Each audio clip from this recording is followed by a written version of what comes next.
started to roll out and inform our staffs about earlier today.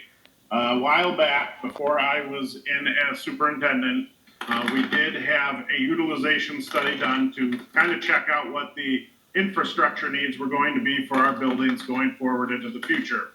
And as part of that process, they also gave us figures on how well we were utilizing the buildings we currently have in the school district.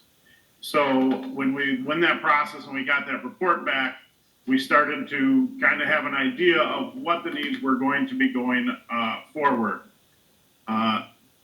Unfortunately, what we also discovered as we were going through this process and we were getting this report and information back, we did find some concerning items that were in our 5-year budget projection. And that's something we are going to kind of talk through in a few moments. But things that we noticed that they need to be addressed so that we don't have issues going forward. And that essentially by the end, when we finish this school year and we go into the next school year, we are going to be operating in a operating deficit. And in the first year, we would be in an operating deficit of around $4.8 million.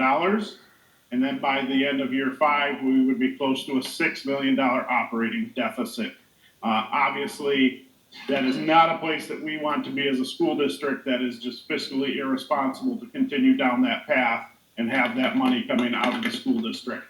We are thankful that currently we have a very healthy fund balance. We have a fund balance that is at 50% currently, but as you'll see when we pull up the slides here in a little bit, you're going to see that that fund balance is going to start dropping due to that operating deficit. And if we don't correct that, we're going to eat up what's in our fund balance.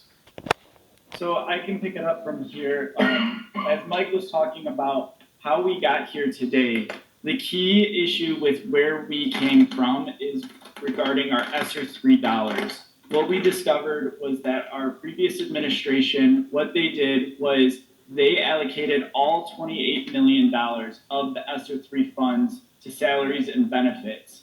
When the state came out with the ESSER III funds, it was recommended that it not be used for salaries and benefits. That was the state's recommendation and advice. Or if you did it in a way that it would not affect your legacy costs and not affect something that you have to go forward. Like several school districts, they would give to recognize how hard their employees worked during those difficult times of virtual instruction and school shutdown. They would give them a 3% bonus that was a one-time off-schedule payment, and therefore it wasn't something that would roll over as constantly into salaries and benefits.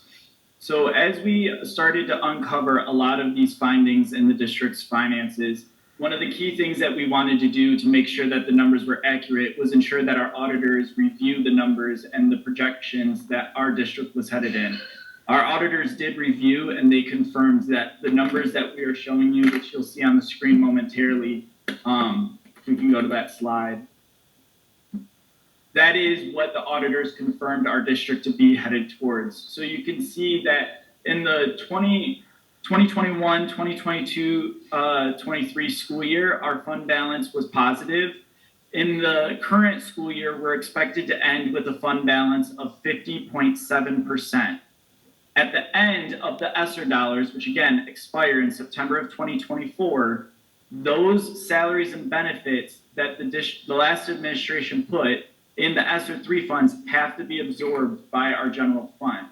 This, in lieu, puts us in an operating deficit, as you can see happen. So you can see that our overall, my face is in the way. Yes. The overall total expenditures increased from $60,629,352 to $75,483,968 for the next school year. That is that ESSER III funds moving into our general fund. Now, on the point of how we didn't discover that, that is because on the last day of our previous CFO, that is when the board was presented with these numbers. These projections were not being shared with the Board of Education leading up until that last day of our previous CFO. From that moment on, the board had to work with our new administration as Mike started in September, and this is when the discovery occurred, was in September, to work towards creating a plan because our district was on a path of deficit in the next following school year, of operating deficit.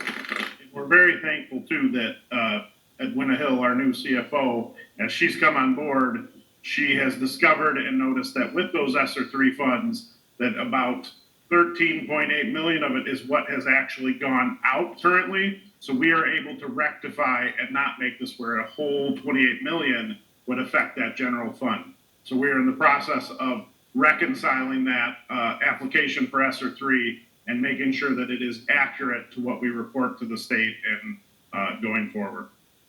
So if we go to the next slide. So as a result of this, the board had to look at how is our district going to be covering the deficit that we are going to be facing in the next school year, the operating deficit. Our fund balance will still sustain the operating deficit, but not for long. We only have a certain amount of time. So as you can see in this slide, this was done as a utilization study. The board hired Plant Moran Cressa to conduct a district-wide utilization study. This utilization study came back with numbers. Again, the numbers were a little inflated just because when they walked through our buildings, they just took the number of classrooms and what they did was multiply it by the contractual amount in the teachers' contracts. We know that that's not realistic. So over the past few weeks and months, I walked through these buildings and talked with building administrators to review the numbers of our buildings to make sure that these numbers are accurate and that we adjust to not have these inflated rates. These buildings we know are unique, and what we saw was that you can't fit 35 kids in every single classroom across the district. Sometimes there's not just the physical space for that. So we walked through the buildings, we were able to physically see those classrooms and adjust those numbers, and this, the blue table, as you're seeing, is what our current buildings are operating as. You can see that with the data that we collected in person, based on a count of 28 kids per class, these are the projections of what the capacities are for all of those buildings. Now you can see in the next column over, the third blue column, is the current building enrollment for the 23-24 school year. Those numbers are what was submitted to the state of Michigan and certified as our student counts for each of those buildings. So those numbers show that we are below in every single building the capacity of those buildings. A critical piece is the last column that you see in the blue slide, which is the current building utilization. It's critical to look at this percentage because the state of Michigan recommends that school districts' buildings be between 80 to 90% utilized. What that means is that the building is able to financially sustain itself. There's enough kids in the building to sustain the cost of operating that building. So as you can see in our presentation, that only 2 of our schools right now are within that 80% threshold that the state of Michigan recommends. All of our other schools, we have 2 that fall in the 70% range, and then we have 4 elementaries that fall within the 60% range, with our Hoover Middle School being at 69% and our West Middle School being at 72%. So when we looked at these utilization numbers, the building capacities, the enrollment of these buildings, we know that there was room and there was wiggle room in the district to be able to consolidate, to save money so that we're able to eat away at that deficit that the district is heading into. So working with multiple leaders in the district, we developed the consolidation plan that you see right there in the green. Before we get into the utilization piece of that, we want to take the time to kind of highlight what is that consolidation plan for the Taylor School District, and be open and honest with where we're headed in the next 2 years with the Taylor School District. So basically, at this point, we realize that there are certain buildings that we are going to have to close and reposition students so that we are best utilizing our facilities and that we are being fiscally responsible going forward. So we really have to reimagine and reinvent the way we do things at both the elementary and at the middle school level. Essentially, at the end of this school year, the first movement that we would need to take place is that we would be closing Eureka Heights Elementary School, and that we would be moving the students from Eureka Heights to both Holland and to McDowell.